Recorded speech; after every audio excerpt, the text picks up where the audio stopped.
ಶ್ರೀ ಗುರುಭ್ಯೋ ನಮಃ. ಹರಿ ಓಂ. ವಕ್ರತುಂಡ ಮಹಾಕಾಯ ಕೋಟಿ ಸೂರ್ಯ ಸಮಪ್ರಭಾ ನಿರ್ವಿಘ್ನಂ ಕುರ್ಮೇ ದೇವ ಸರ್ವಕಾರ್ಯೇಷು ಸರ್ವದಾ. ಈ ನಿಮ್ಮ ಕೆ ವೆಂಕಟೇಶ್ವರ ಮಾಡುವ ಅನಂತ ನಮಸ್ಕಾರಗಳು. ಸರ್ವವಿದ್ಯಾ ನಮ್ಮ ಚಾನಲ್ಗೆ ಸ್ವಾಗತ. ಹಾಗೂ ಇನ್ಸ್ಟಾಗ್ರಾಮ್, ಫೇಸ್ಬುಕ್ ರೀಲ್ಸ್ ಮತ್ತು ಸರ್ವವಿದ್ಯೆ ನಮ್ಮ ಚಾನಲ್ ಯೂಟ್ಯೂಬ್ ಚಾನಲಲ್ಲಿ ವೀಕ್ಷಿಸಿ ಒಳ್ಳೊಳ್ಳೆ ವಿದ್ಯೆಗಳು ಹಾಕ್ತಾ ಇರ್ತೀನಿ ನೋಡಿ. ಪ್ರೇತಶಾಪ ಅಂದರೆ ಏನು ಅಂತಕ್ಕಂಥದ್ದು ನೋಡಿ, ನಮ್ಗೆ ಗೊತ್ತೇ ಇರಲ್ಲ. ಪ್ರೇತಶಾಪ ಅಂತೀವಿ ನೋಡಿ. ಪ್ರೇತ ರೂಪದಲ್ಲಿರುವ ಜಾತಕನ ಪೂರ್ವಿಕರು ಯಾವುದಾದ್ರೂ ಒಂದು ಕುಕರ್ಮಗಳನ್ನು ಮಾಡಿದ್ದರೆ ಅದರ ಫಲವನ್ನು ಮುಂದಿನ ಪೀಳಿಗೆಯೂ ಸಹ ಅನುಭವಿಸ್ಬೇಕಾಗತ್ತೆ ನಾವು. ಇದಕ್ಕೆ ಒಂದು ಉತ್ತಮ ನಿದರ್ಶನವಾಗಿದೆ. 2 ವರ್ಷಗಳ ಹಿಂದೆ ಹಿರಿಯ ಮಹಿಳಾ ಅಧಿಕಾರಿಯೊಬ್ಬರು ನನ್ನ ಹತ್ರ ಬಂದಿರ್ತಾರೆ. ಮತ್ತು ಉತ್ತಮ ಜ್ಞಾನಿಯು, ವಿದ್ಯಾವಂತರು, ಸ್ನೇಹಪರರು ಆಗಿದ್ದರು. ನಾನಾಗ ಕೆಲವು ಗ್ರಂಥಗಳ ರಚನೆಯಲ್ಲಿದ್ದೆ. ಅವರಿಗೆ ನನ್ನಿಂದ ಜೋರಾದ ಸಲಹೆ ಬೇಕಾಗಿತ್ತು.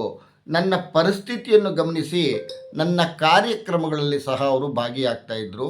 ಗುರುಗಳೇ, ಈ ಪ್ರೇತ ದೋಷ ಅಂದರೆ ಏನು ಅಂತಕ್ಕಂಥದ್ದು ಪದೇ ಕೇಳ್ತಾ ಇರ್ತಾರೆ. ಯಾವತ್ತೂ ಸಹ ಈ ಪ್ರೇತ ದೋಷ ಬಂದುಬಿಟ್ರೆ ನಮಗೆ ವಿಶೇಷವಾಗಿ, ಏಕೆಂದರೆ ನಾವು ಕೆಲವು ವಿಷಯಗಳನ್ನು ತಿಳಿಸದೆ ಅವರಿಗೆ ಶರೀರವು ಕುಗ್ಗುತ್ತಿರುವುದು, ಶಿಥಿಲವಾಗುತ್ತಿರುವುದು, ನಿಶ್ಶಕ್ತಿ ಕಾಣಿಸುತ್ತಿರುವುದು ಅಲ್ಲದೆ ಬಾಲಿಕೆಯಲ್ಲಿದ್ದಾಗೆ ಮನೆ ಯಜಮಾನನಿಂದಲೇ ಅತ್ಯಾಚಾರಕ್ಕೆ ಒಳಗಾಗಿದ್ದು ಮುಂತಾದ ಅನೇಕ ವಿಷಯಗಳಿಗೂ ತಿಳಿಸಿದೆ ಅವತ್ತು. ಅದು ನೋಡಿ, ಅವರೆಲ್ಲ ಕರೆಕ್ಟಾಗಿದೆ ಗುರುಗಳೇ ಅಂತಕ್ಕಂಥದ್ದನ್ನು ಹೇಳಿದ್ರು. ಆದ್ದರಿಂದ ಅವರೇ ತಿಳಿದುಕೊಂಡಿದ್ದರು. ಅವರ ತಂದೆಯ ನೀತಿ ಬಾಹಿರ ಕೆಲಸ ಮಾಡಿದ್ದರಿಂದ ತನಗೆ ಈ ಸ್ಥಿತಿ ಬಂದಿರೋದೆಂಬುದು ದೃಢವಾಗಿತ್ತು. ತಂದೆಯ ಅನಾಚಾರ ಕಾರಣ ತಂಗಿಯೂ ಸ್ಥಿತಿ ಮತ್ತು ಈ ಸ್ಥಿತಿ ಬಂದು ದೃಢವಾಗಿತ್ತು. ತಂದೆಯ ಅನಾಚಾರದ ಕಾರಣ ತಂಗಿಯು ಸಾಮಾನ್ಯನಾದ ಅನ್ಯಜಾತಿಯರೊಂದಿಗೆ ಮದುವೆಯಾದಳು. ಸಹೋದರಿಯ ಹೆಚ್ಚು ವಯಸ್ಸಿನವರು ಅವರಿಗೆ ಮದುವೆಯಾಗುತ್ತಿರಲಿಲ್ಲ. ಯಾವ ಕನ್ಯೆಯೂ ಸಹ ಅವರನ್ನು ಮದುವೆಯಾಗಲು ಬರುತ್ತಿದ್ದಿಲ್ಲ. ನಂತರ ಒಂದು ದಿನ ಅವರೆಲ್ಲರೂ ಅನುಕೂಲವಾಗಿರುವಂಥ ಶಾಂತಿ ಕಾರ್ಯಗಳನ್ನು ಮಾಡಿಸಿದರು. ಎಲ್ಲವೂ ಸರಿಹೋಯಿತು. ತಂಗಿ ತಾಯಿ ಆದಳು, ತಮ್ಮಂದಿರುಗಳು ಮದುವೆಯಾಯಿತು. ಇಂಥ ಅನೇಕ ಘಟನೆಗಳು ಕೆಲವು ಬಾಳಿನಲ್ಲಿ ನೋಡಬಹುದು. ಪ್ರೇತ ರೂಪದಲ್ಲಿ ಕಾಡಿಸುವ ಶಾಪಗಳು ಹೀಗೆ ಉಂಟಾಗುತ್ತದೆ ಎಂಬುದನ್ನು ಸಂಕ್ಷೇಪದಲ್ಲಿ ಈ ಕೆಳಗಂಡ ತಿಳಿಸಿದ್ದೇನೆ. ಪ್ರೇತ ಶಾಪವು ಒಬ್ಬಾತನ ಬದುಕಿನ ಎಷ್ಟು ಕ್ಷೇತ್ರಗಳಲ್ಲಿ ಕೆಟ್ಟದ್ದನ್ನೇ ಮಾಡುವುದು. ಸಂತಾನದ ಬಗ್ಗೆ ತೀರಾ ಹತ್ತಿರದ ಸಂಬಂಧವಿರುವುದರಿಂದ ಯಾವ ಗ್ರಹಗಳ ಪ್ರಭಾವದಿಂದ ಸಂತಾನ ಭಾಗ್ಯವು ನಷ್ಟವಾಗುತ್ತೆ ಎಂದು ತಿಳಿದುಕೊಳ್ಳಬಹುದು. ಜಾತಕದಲ್ಲಿ ನಮಗೆ ಗೊತ್ತಾಗುತ್ತೆ ನೋಡಿ. ಅಷ್ಟಮಾಧಿಪತಿ ಶನಿಯು ಶುಕ್ರ ಸಂಘದಲ್ಲಿ ಪಂಚಮದಲ್ಲಿ ಮತ್ತು ಸಂತಾನಕಾರಕ ಗುರು ಅಷ್ಟಮದಲ್ಲಿದ್ದರೆ ಪ್ರೇತಶಾಪ ಉಂಟಾಗಿ ಸಂತತಿಯು ಹಾನಿಯಾಗುವುದು ನೋಡಿ. ಪ್ರೇತಶಾಪ ಗೊತ್ತಾಯ್ತಾ?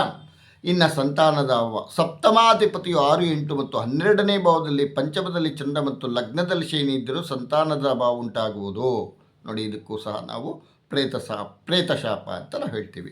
ಲಗ್ನದಲ್ಲಿ ಪಾಪಿಷ್ಟ ಗ್ರಹಗಳು, ದ್ವಾದಶದಲ್ಲಿ ಸೂರ್ಯ, ಪಂಚಮದಲ್ಲಿ ಕುಜ, ಶನಿ, ಬುಧ, ಅಷ್ಟಮದಲ್ಲಿ ಪಂಚಮಾಧಿಪಿತರೆ ಪ್ರೇತಶಾಪದ ಕಾರಣ ಜಾತಕನಿಗೆ ಸಂತಾನದ ಅಭಾವವಿರುವುದು ನೋಡಿ. ಪ್ರೇತ ದೋಷಕ್ಕೆ ಇಷ್ಟಿರುತ್ತೆ.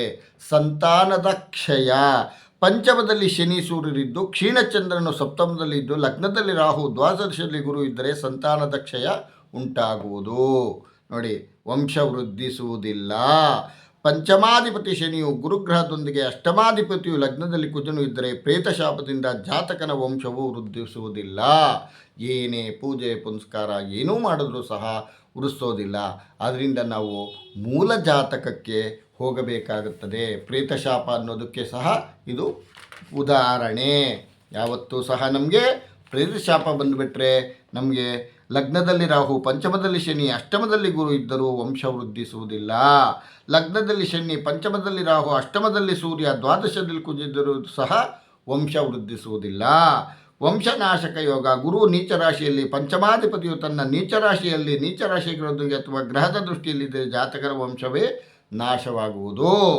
ಪುತ್ರನ ಅಭಾವ. ಲಗ್ನದಲ್ಲಿ ರಾಹು, ಶುಕ್ರ ಮತ್ತು ಗುರುಚಂದ್ರರು ಶನಿಯರೊಂದಿಗೆ ಅಥವಾ ಅವರ ದೃಷ್ಟಿಯಲ್ಲಿದ್ದು ಲಗ್ನಾಧಿಪತಿಯು ಅಷ್ಟಮದಲ್ಲಿದ್ದರೆ ಪುತ್ರರ ಅಭಾವ ಉಂಟಾಗುತ್ತದೆ.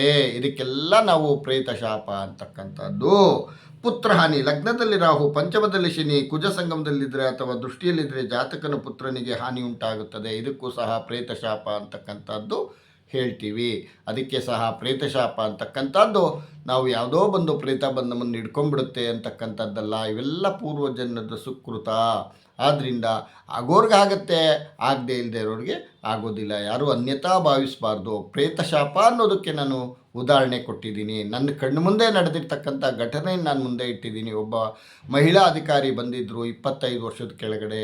ಅವ್ರಿಗೆ ಇವತ್ತಿನ ದಿವಸ ಸುಖ ಶಾಂತಿ ನೆಮ್ಮದಿಯಿಂದ ಇದ್ದಾರೆ. ಅವರು ಆ ಮಹಿಳಾ ಅಧಿಕಾರಿ ಇವತ್ತು ಒಳ್ಳೆ ಪೋಸ್ಟಲ್ಲಿದ್ದಾರೆ, ಪೊಲೀಸ್ ಅಧಿಕಾರಿ ಆಗಿದ್ದಾರೆ. ಆದ್ದರಿಂದ ಅವರಿಗೆ ವಿಶೇಷವಾಗಿ ಒಳ್ಳೆ ಫಲಗಳು ಸಿಗ್ತಾಯಿದೆ. ನಮ್ಮ ದೇವಸ್ಥಾನಕ್ಕೆ ಬಂದಿದ ಮೇಲೆ ಪ್ರೇತಶಾಪ ಅಂತಕ್ಕಂಥದ್ದು ಇದೇನೆ.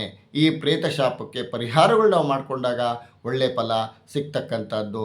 ಆದ್ದರಿಂದ ನೀವು ಈ ಯಾರತ್ರ ಆದರೂ ಒಳ್ಳೆ ಕಡೆ ಜ್ಯೋತಿಷ ತೋರಿಸಿ ನೋಡಿ, ನಮ್ಮ ಹತ್ರ ಬನ್ನಿ, ಕಾಂಟ್ಯಾಕ್ಟ್ ನಂಬರ್ ಇರುತ್ತೆ, ಪ್ರತಿಯೊಂದು ಸಹ ನೋಡಿಬಿಟ್ಟು ಅದಕ್ಕೆ ಪರಿಹಾರ ಮಾಡಿಕೊಡ್ತೀವಿ. ಆದ್ದರಿಂದ ಎಲ್ರಿಗೂ ಒಳ್ಳೆಯದಾಗಲಿ. ಸರ್ವೇ ಜನ ಸುಖಿನೋ ಭವಂತು, ಸಮಸ್ತ ಸನ್ಮಂಗಳಾನಿ ಭವಂತು. ಓಂ ಸ್ವಸ್ತಿ.